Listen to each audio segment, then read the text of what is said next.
You don't go write a BEC exam. Once you fail, you say that, oh, why you should now review the marking scheme downwards just because you were unable to meet the marking scheme. So they have failed, they have performed abysmally.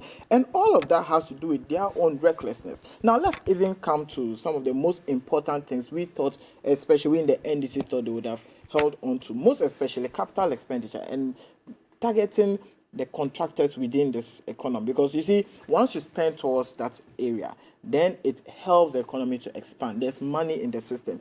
You owe contractors 15 billion Ghana cedis. In excess, actually. Thank you. You plan to pay 5 billion Ghana cedis this year. So far, you have done just 1.8 billion Ghana cedis. And we don't even think you can even meet the 5 billion Ghana cedi target. So how then do you expect the economy to grow? How then do you expect people to live? How then do you expect some of these companies to continue to survive? Go out there, you realize that most construction companies are dwindling. Most of them are shrinking. Most of them are closing down. Most of our external debt, the Eurobonds, most of them, you have defaulted. And that is why you would realize that most of the construction sites you see all over the country, most of them have halted.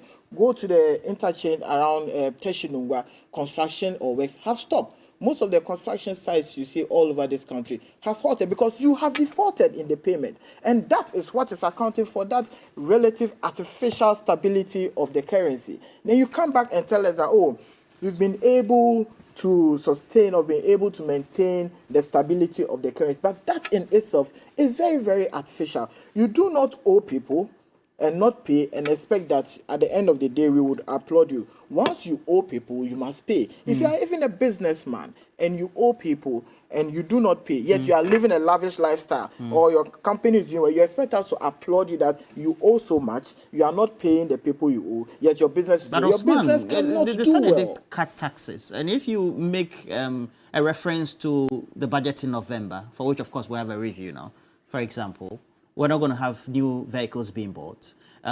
Just in case MDAs, ministry departments and agencies want to undertake some level of travel, it has to be a very important or pertinent travel.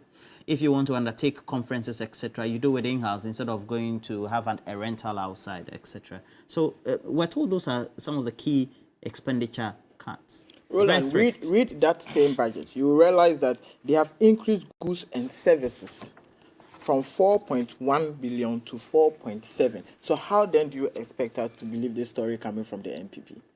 If you say you've cut some expenditure in terms of your spending, your conferences, your allowances, yet expenditure for goods and services. And what is goods and services? I mean, let's bring it down for the ordinary Ghanaian. That is the chop. Excuse my language, but that is it. That has to do with allowance, that has to do with fuel, that has to do with mobility, that has to do, for example, stationary. Example, you have the vice president going around to campaign. All of that has to do with goods and services. He goes with a long convoy from one region to another. He stops there, then he goes into a bus to create the impression. Going around with goods and services. No, I mean, that is part. Why don't they buy fuel? But he said that the vice president is working as a vice president, not but campaign. He's going, let me tell you what they do. The vice president moves from Accra to Kumasi using the same state vehicles. Then he gets to Kumasi and goes into a bus to now move within Kumasi. And they are telling us that the vice president is funding his own campaign using a bus. And we've seen him go around. So please, let us be very honest with ourselves. That's your interpretation of how he's undertaking his campaign.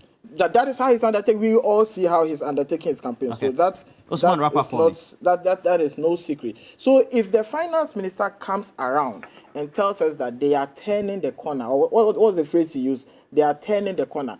We can only understand that they are only turning the corner within the NPP. They are turning the corner around within Cecilia Dapaah's house. They are turning the corner around where you have staffers having misplaced so much amount of money. This is the kind of economy we are going through.